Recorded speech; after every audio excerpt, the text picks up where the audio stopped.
Apa itu segitiga exposure? Di video sebelumnya kita sudah membahas apa itu ISO, shutter speed, dan aperture. Kali ini kita akan membahas hubungan dari ketiganya.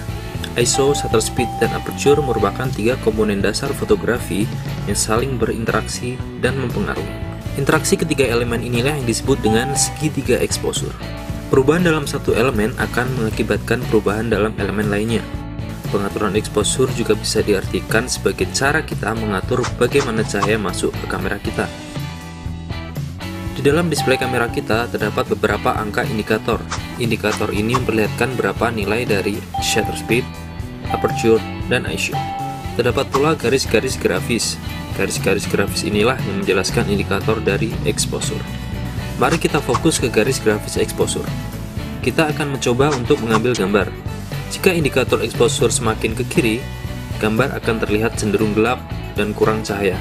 Ini yang dinamakan dengan underexposure. Kemudian jika indikator exposure semakin ke arah kanan, gambar akan terlihat semakin terang dan terlalu banyak cahaya. Ini yang dinamakan dengan overexposure. Lalu bagaimana jika indikator exposure tepat berada di tengah-tengah? Terlihat gambar akan mendapatkan cahaya yang pas, tidak gelap ataupun tidak terlalu terang. Ini yang dinamakan dengan correct exposure. Mari kita bandingkan ketiga gambar tersebut. Terlihat perbedaannya kan? Pertanyaannya sekarang, haruskah kita men-setting exposure kita selalu berada di pas tengah-tengah supaya mendapatkan cahaya yang pas? Jawabannya adalah tidak. Pengaturan exposure kita sesuaikan dengan kondisi cahaya tempat kita mengambil gambar dan konsep foto yang akan kita buat.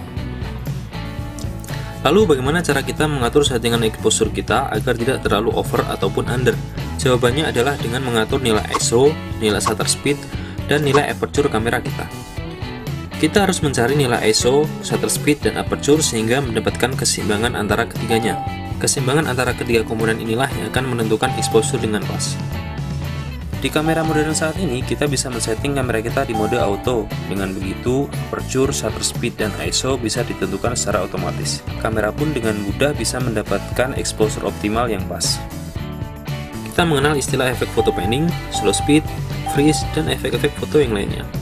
Ini merupakan hasil dari pengaturan segitiga exposure. Cobalah untuk bereksperimen, gunakan mode manual ataupun auto pada kamera kita, dan coba analisis setiap foto yang didapat.